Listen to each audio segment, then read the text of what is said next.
All right, guys, so what we got going on here today? Well, I'm in my 2006 Chevy Colorado, and well, it's running fine. Well, crank it, not, it's not running, not having a running issue, but it cranked up fine today.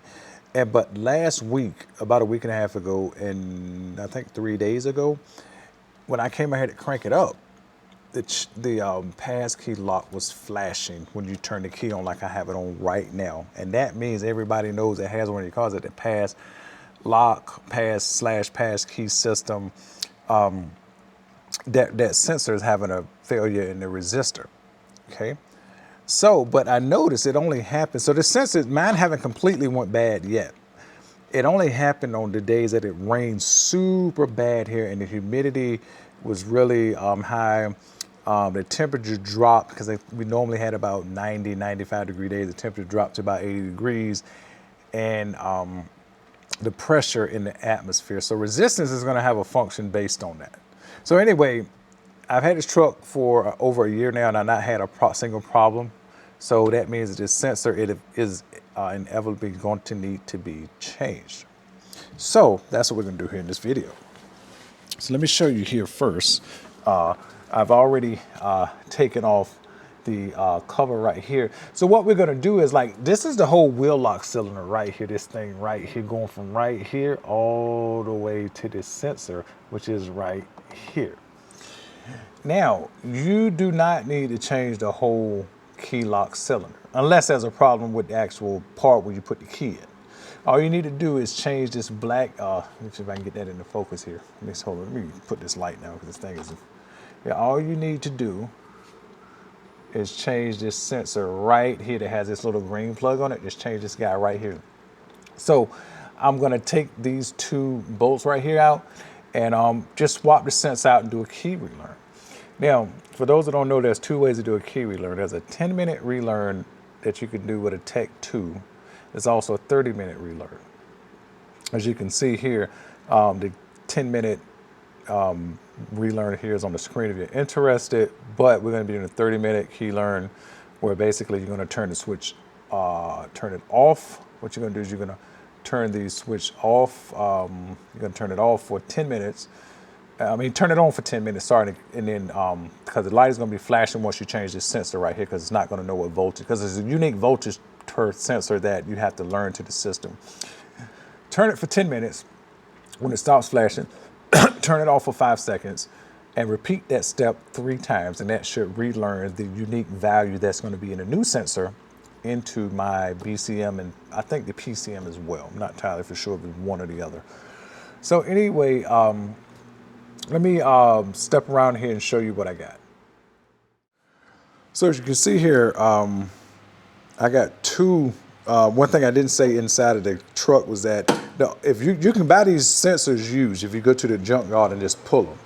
But in order to get the sensor brand new, you're going to have to buy the whole cylinder lock. I was confused about which one to buy versus this D143G versus this D146-2G. So I went ahead and bought both because, again, on the Rock Auto, they gave a lot of RPO codes and some reasons why you would buy one or the other. I couldn't figure out which one. So Amazon, I ended up buying it from Amazon. There's an official GM store on Amazon, so if you buy from Amazon, it won't be fake.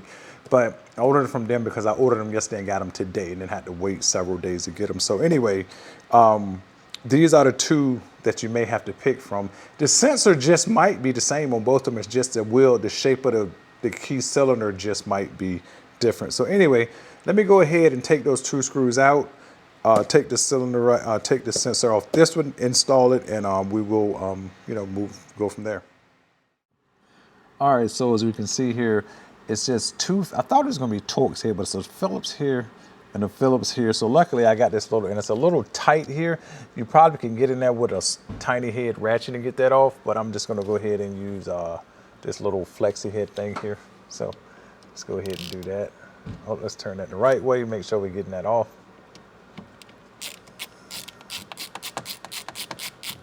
Not so bad. That was fast. I enjoyed that. See if we can do a repeat here. This top sensor. Oh, and also make sure that you have the switch on, because I think that you can't pull this out with the switch turned off anyway. So let's see if we can get this up in there and kind of twist this into the right location. There we go. Let's see. Okay.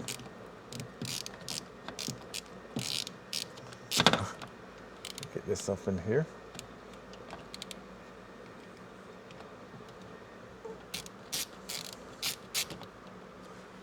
If I can get in there and get it with my finger in there, because it's just at a slight angle, and it makes it a little bit more difficult to get in here. This makes it a little bit more difficult, but it's coming right on out. There we go. It should just drop right off. There we go. All right. So pull that right there right off. So that's the sensor. Let's go ahead and see if we can unplug that. How do you even unplug this thing? It's a weird little plug on it. I don't know how to. Let's see here. I don't want to pull any wires too hard here. See what kind of magic GM got here. Oh, I think I see. Let me go get a small screwdriver real quick. I need a small flathead just to pry up those two sides, and I'll be able to pull it right out, it looks like. So, get a little flathead here. Let's see, that little guy right there should do it. Yeah, but this was pretty good. I think one thing I like about older trucks like this, some things are really easy to work on, but some things are really hard to work on this truck, in all honesty. But this is one of the easier things here that I think I like. Let's see here. Get up in here. I think that's it. Or not. Okay, hold up. Oh, no, you push this in. Okay. Yeah, there we go. Just like that. Oh, the truck just died. The truck went out. The switch went off. So therefore, that's what it looks like right here. When you take the switch off, I guess there must be I guess a always positive feed coming through here. So worst come to worst case, we can just put this right back up here. So now, what we're gonna do, take the old one, set it there. I'm gonna go ahead and try this one here, see if this is the right one, hopefully, but either way, it doesn't matter. I'm sending the one back that I don't need.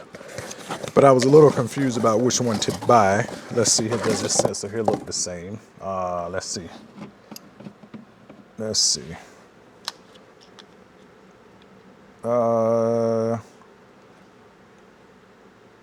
Yeah, this looks exactly the same. As I said, I think that the sensor is probably going to be exactly the same. It's just the only difference is going to be is that the actual cylinder housing just might be different. That's just my guess. I'm not even going to open up. This sensor works. I'm just going to keep rolling with this one here. All right, it's pulling that off there. I'm just doing this off camera real quick because it's just, just turning a couple of little screws here. So that's it. Let's see. Oops, that act like it didn't want to come out.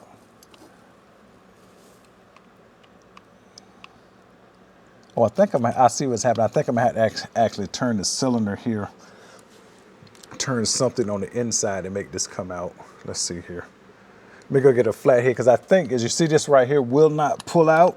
I think I have to go down in here and turn that thing in there to make it come out. So let me go get another bigger flat head here and see if we can get this out. Just want to get this sensor here changed out and see if we can turn something here. Let's see. I'm going to be able to turn this. I'm not even sure if I can even turn this. Let me get a smaller screwdriver here. Not sure what size I need. Sorry about not having anything on the camera at the moment, but I didn't expect to run into this. I should have actually tried to figure this out here. But let me, I'm gonna cut the camera off for a second. I'll be right back. All right, I'm back here. So if you look right down in there, you see that black piece in there. I just had to depress that and just I took a flathead screwdriver, depressed that and turned the little, I guess, cylinder, mechanism in there, and the black piece, the new sensor just came right out. So let me just inspect both of these, make sure they really look just alike. Let's turn them to the same orientation. Yep, they look totally identical. Like this is both of them. I don't know if you can, I don't know how well representative that is, but anyway. This is the old guy here. This here is the new guy.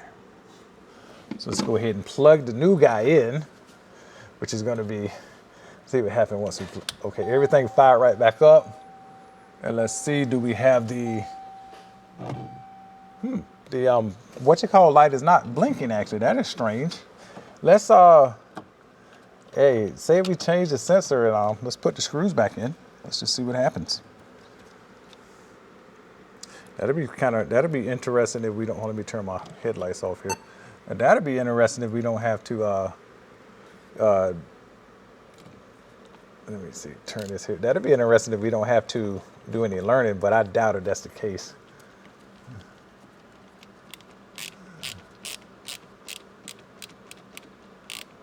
Okay, don't want to put that too tight. That's tight enough. So hopefully I can get this guy in there without dropping it. If you, all right, I think we got him going.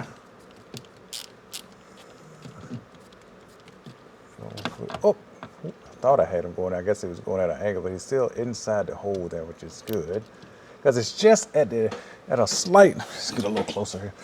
Just at a slight angle, it makes it just slightly annoying. Not too annoying though, just slightly.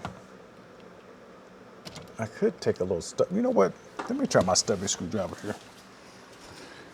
Because again, that top one is a little bit, just a little bit annoying.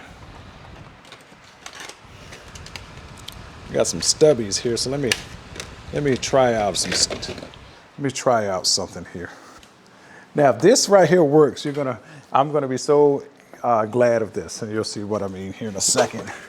Let's see if we can get this guy up.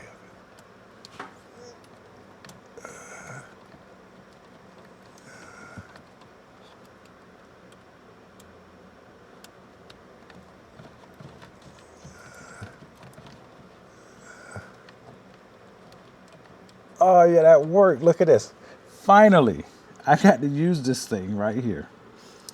I bought this pack of little stubbies. I don't know, probably a year ago. It's just for reference. This here is an icon stubby. Let me just just for reference. Let me show you how small that thing is. Look at this. Amazing. I still didn't have quite enough leverage to get it tight, but again, now I can just take this right here and just tighten them up.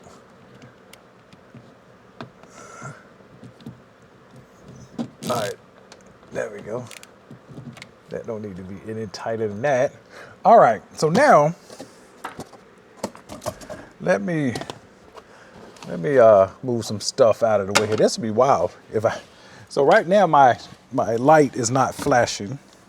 Let me get my camera in orientation right. So this light right here is not flashing like it probably should. So let me just turn it, let me just see what, no, first of all, let me turn the truck off, okay?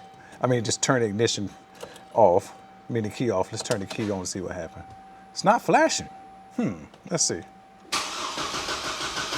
Oh, there we go. Now we flashing. The first start that's what it takes. You see now, so now what's gonna happen is I'm gonna have to go through the learn process. So basically, let me see something here, what it said to do again here. Okay, here it says to attempt to start the engine and then release the key on. And after 10 minutes, it would turn off and then wait 5 seconds. So you don't really have to time the 10 minutes. It's just gonna take it 10 minutes to turn off. So anyway, let me go ahead and do these 3 cycles again. Just pause the video. This is very simple. You don't really have to see this, and it'll take a long time to record this anyway. But there you have it. All right, so this is the 3rd time I've done it. As you can see, the light here is blinking. Now, I will say this. The first time, I just let the light stop blinking, turned the switch off, and then turned it back on. But I didn't realize that the second time that the light and the service data actually says that the light turned off. So I'm gonna let the light turn off. This right here will be the 3rd time regardless. And if it does not turn on, that means I need to do it one more time and let the light completely turn off. Or it means that, well, if you wait until the light stop blinking or let it turn off, that either one would be good. So it should be about ready to stop any time now, because it's been roughly 10 minutes now. And let's just give it a second. I'm gonna try to capture this here in real time. Should be within the next 30 seconds or so based on the time that I'm looking at here. Let me take a look at my phone. Yeah, should be in the next 30 seconds or so. And we'll see how it goes. But I'm pretty excited about this. And again, if you have this problem with the sensor, it's very easy just to take the sensor off the wheel lock cylinder and replace it and do it that way. And I think that's better than, because a lot of people do the bypass on the trucks. Okay, now it's stopped. Okay, turn off. Now I'm gonna turn the truck off for 5 seconds. 1, 2, 3, 4, 5. Okay, so that means that I have to let the light completely turn off. So I got to do it one more time, and I'll be back. All right, guys, I'm back here. So we're almost at the last one. Should be about another, I guess, I don't know, 30 seconds or so, hopefully. And still blinking. Hopefully this time when it goes out, it'll start. If it didn't start, then maybe I done something wrong. But we'll have to figure that out, and I'll come back. But let's cross our fingers. So anyway, should be on home stretch here. And this here is the 30-minute procedure. Shouldn't be too difficult to do. I'll just have to go back and just, if this one doesn't work, then I'll just have to go back and try it another way or whatever. But I'm assuming this one should work, because I'm gonna let the light go completely out. And if it doesn't work, well, I'll just try it one more time. And if not, I'll just reread and make sure I'm following the instructions to the T. But I think I did anyway. So anyway, would have been nice if they would have just had like some kind of way you could relearn this with a scan tool or something. But given the time, I mean, this kind of makes sense with the 30-minute relearn as well. Tell you what, it's kind of hot out here. As you can see, I got my Ryobi fan right here blowing. That thing feels good, I gotta say. I said 30 seconds. Maybe it's been more like a minute, but we'll see. But anyway, I appreciate you guys watching and checking the videos out. Oh, we just stopped and it went out. Okay, turn it off. 1, 2, 3, 4, 5. Moment of truth. There it is, start right up. Wow, amazing. So it worked just fine. So anyway, that is how you change the cylinder here. I mean the cylinder sensor right on the cylinder. Do the 30-minute relearn, and there you have it. And the only way you get a brand new one, you have to buy the, right here, you have to buy the entire cylinder, which is this thing here. And the sensor will be right on it. Just 2 screws and take it off, install it, and do your relearn. With that said, appreciate you guys watching. Got the Colorado back in action. You guys take care, and I'll see you in the next one. Bye.